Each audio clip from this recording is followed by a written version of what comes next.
You know, I think we were used to in the United States kind of taking things for granted. We run out of something, we just go to the neighborhood big box superstore, whatever, and get it. Or we order it on Amazon online and we have it delivered in 2 days or less. I mean, we were pretty spoiled, I guess.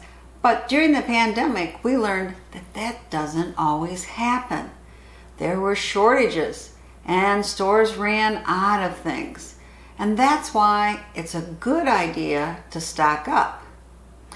And let me tell you what's happened to me lately, which made me think, I better stock up on these too. Mosquitoes got pretty bad last month. We had a big outbreak here where I live in Michigan. And believe it or not, all the local Walmarts and Targets and Meijers and the big stores were completely out of mosquito spray. So it was that bad. Everybody had to run on the store. And you go back the next day, they still didn't have any. Now, luckily, there was mosquito spray at the local hardware store. I'll bet a little bit more expensive, but they did have it. But I never thought about having much excess mosquito spray. Never really needed it. But you know what? That is really a good idea. And believe it or not, mosquitoes are considered one of the deadliest creatures in the world. They carry disease. There's mosquito-borne disease like West Nile virus, Zika, and malaria. In 2018 alone, malaria took the life of over 408,000 people worldwide. So, depending on what happens and what would break out here in the United States, it might be a good idea to have some mosquito spray on hand. So I bought extra so I won't run out of it, just in case I'll need it. Now this spring was the first time we really had a bad tick-infested spring. I used to allow Xander, my cat, and my husband's cat, Cherry, to go outside for a little bit when we were outside. Twice they came back in and they had ticks, one on their nose, one right by their eye. And I thought, nope, they're not going outside anymore. Well, then in the spring, of course, May, we were looking for morel mushrooms. And my youngest son and his friends were over. And we had a really successful hunt for them. But we got back in the house and realized that one of his friends had a tick right on his arm, and we were able to remove it, but then we were all searching all over, right? Do we have ticks too? And we didn't. But I've never had this tick problem before. Even when I had 3 dogs, I think once they got a tick. So I noticed that we aren't the only area troubled by that. There was an article in the paper that said ticks, at least in the lower peninsula of Michigan, have been on the increase over the last 10 to 15 years. So I went on the CDC site and I was amazed at how many diseases ticks can carry. I mean, look at this. 16 different ones. We have anaplasmosis, babesiosis, Borrelia mayani, bourbon virus. That one I at least can pronounce. Colorado tick fever, ehrlichiosis, heartland virus, Lyme disease, I think we're all familiar with that, Powassan disease, Rickettsia parkeri rickettosis, Rocky Mountain spotted fever, Stari, which is the southern tick-associated rash illness, tick-borne relapsing fever, which is TBRE, tularemia, and 364D rickettsiosis. I am sure at least half of them, if not all of them, I mispronounce. But that gives you an idea. Ticks can carry disease. So again, I say, who knows what the new pandemic or new disease would be? Good idea to have some tick spray. So have some on hand. Many of you know, if you watch my channel, that I own a medical billing company and we bill mainly for surgeons. Well, one of our clients is a dermatologist or a dermatology practice, and they do a lot of Mohs procedures, which is for people that have skin cancer They take it off one layer at a time and keep testing to make sure until they get the whole area taken out. And it can be kind of an extensive procedure. But what amazed me was the number of people that got skin cancer. I went on the site and found out that 1 in 5 Americans will develop skin cancer by the age of 70. More than 2 people die of skin cancer in the US every hour, and having 5 or more sunburns doubles your risks for melanoma. So about 90% of non-melanoma skin infections are caused by exposure to ultraviolet light, which is of course radiation from the sun. So what should you always have on hand? Some kind of sun protection. You want to have at least 30 SPF to block the rays. My understanding is 30 SPF blocks 97% of the UVB rays, and 50 about 98%. So really above 50, probably not needed. The thing that's important, especially if you're going into water, is to reapply this regularly and don't miss an area. But this could save your life. Now, something else that happened recently. We have always had mound ants on our property, and you know what? I leave them alone as long as they are not in my lawn or in my garden. They're kind of amazing creatures. They can burrow down 6 feet. They're kind of half red, half black. And don't get too close because they have a stinging bite. But it's okay. They don't bother me. I don't bother them. Well, I discovered a couple weeks ago that they were building a nest right next to the door into my garden.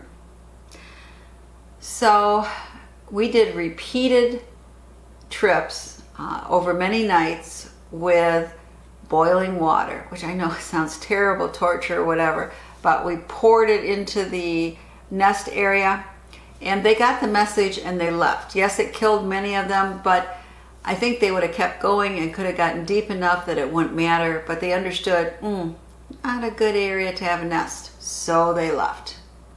But then what happens 2 weeks ago, right next to that area where the mound ants were, we have yellow jacket nest. Now, 3 weeks ago, or 4, anyway, my granddaughter was exiting our house and I heard this scream, and she had gotten stung by a yellow jacket. And I looked up and wow, this is what I saw. And that had to be built in like less than 2 days. So we had a lot of yellow jackets right on our front porch as you come into our main entrance. So usually I have found Striker 54 spray to be the best, and we used up more than a can taking care of that. And I thought, oh, I'll get some more when I get time. Well, then I found that other yellow jacket nest in the ground. And my experience is it's hard to eradicate them in the ground than it is up with a nest like that. So I thought, no problem, I'll get it at my local stores. Well, they didn't have the Striker 54. I thought, I'll order it online. So I did. I thought it was coming in. It said it was delivered to my house. It never got here. I had to complain, and they refunded my money and said it must have been lost in transit. So really a problem finding Striker 54, and I wasn't going to pay over $30 a can to get it delivered. So instead, I've picked up some of this Spectracide, Carpenter Bee, and Ground Nesting Yellow Jacket Killer. Done 2 applications. There's still a little bit of activity left, but this will probably take care of it. But again, I have learned the hard way. Keep enough of this on hand so you have it when you need it. Because what happens when the stores have no more or you can't get to the stores? Now, many of you might be tormented by other types of ants, so then it's always a good idea to keep ant traps on hand. And these are the Terral liquid ant baits, which work, but I find it's really hard to completely get rid of ants. You might live in an area that has cockroaches. Of course, they exist in where I live, but I don't seem to have them actually in my house or my residence or at work. So I don't know what you use to spray or keep them away, but I would think if you live in such a prone area, it would be a good idea to have stuff on hand. And of course, you might have a problem with pantry moths. Again, you don't want to have to go to the store and find out they're all out or try to order this online. Keep some of these pantry moth traps on hand so you have them just in case you need them. And of course, there's one other pantry pest that can be very annoying, and that is your mouse. Now this is a electronic mouse trap. I have not found those to be very successful. I really like the old-fashioned kind that kills them immediately. Yes, it's nice not seeing their little body dead on the trap, but I haven't found these to work that great. The other thing to think about is, what do your pets need or your livestock? I have a couple spray bottles of this poultry spray. No, my chickens don't have mites, but they could get them, and what would happen if I can't find the spray? Now, this is dual purpose, I guess. If we would ever get bed bugs, supposedly it can work for that too, but it kills mites, fleas, ticks, bed bugs for chickens, ducks, turkeys, and it's supposed to be non-toxic. So I have 2 of these on hand just in case. And I've made a video before on ivermectin. I keep that always on hand for deworming any parasites with my rabbits. Really comes in handy. And depending on what pets and what livestock you have, think about what you might need and keep it on hand. Don't just rely on, oh, when I need it, I'll run to Tractor Supply and get it, because they might be all out. Now, if you have children especially, you may want to store some lice killer, because kids do seem to get lice from other kids. You always, every year my kids would come home with a letter. It seemed like somebody had lice in the classroom.